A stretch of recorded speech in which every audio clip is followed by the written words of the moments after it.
Telugu Desam Janasena BJP నాయకులు కార్యకర్తలతో విస్తృత స్థాయి సమావేశం కాకినాడ జిల్లా జగంపేట పరిణయ ఫంక్షన్ హాల్లో జరిగింది।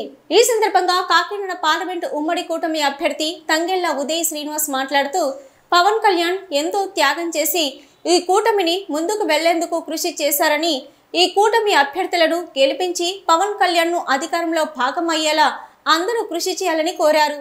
ప్రతి కార్యకర్త ప్రతి నాయకుడు పార్టీ కోసం కష్టపడి తన వంతు సేవ పార్టీకి అందించి ఉమ్మడి కూటమి అభ్యర్థులను గెలిపించవలసిందిగా కోరారు।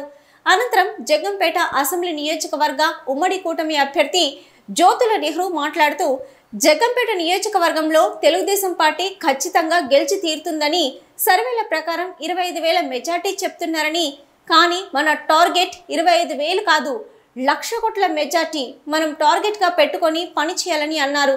ఈ కార్యక్రమంలో జనసేన నాయకులు, తెలుగుదేశం పార్టీ నాయకులు, బీజేపీ నాయకులు అధిక సంఖ్యలో పాల్గొన్నారు। వ్యవసాయం చేయకుండా ఆ మంచి చేయడం కోసమే ఆస్తి నమ్మేసైనా సరే ఈ రోజు ఇలా కష్టపడతా వచ్చాం। మనమందరం ఈ 8 రోజులు మనం చాలా బాగా కష్టపడాలి। ఎవరికి నచ్చినా నచ్చకపోయినా ఓటమి అంటే మాకు కాదు, మనందరికి గెలుపు అంటే మాది కాదు, మనందరికీ గెలుపు। అందులో మన జ్యోతుల నెహ్రూ గారు ఉన్నారు। జ్యోతుల నెహ్రూ గారిని నుంచోబెట్టింది చంద్రబాబు గారు కాదు, చంద్రబాబు గారు, పవన్ కళ్యాణ్ గారు, నరేంద్ర మోడీ గారు ముగ్గురు కలిసి నెహ్రూ గారిని కూర్చోబెట్టే తప్ప ఓన్లీ చంద్రబాబు గారు కాదు। వాళ్ళందరూ ముగ్గురు కలిసి డిసైడ్ చేసి కూర్చోబెట్టారు అంటే పవన్ కళ్యాణ్ గారు నెహ్రూ గారిని గెలిపించమని మనందరికీ చెప్పినట్టు, మోడీ గారు నెహ్రూ గారిని గెలిపించమని మనందరికీ చెప్పినట్టు, చంద్రబాబు గారు నెహ్రూ గారిని గెలిపించమని మనందరికీ చెప్పినట్టు। ఇంత దారుణంగా ఏ ఎన్నికల్లో నా అనుభవంలో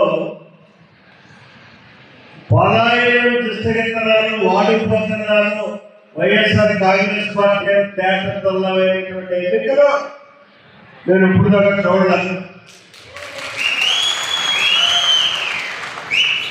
కాబట్టి వాళ్ళకి ఆత్మవ్యవస్థ ఉన్నది ఏంటి?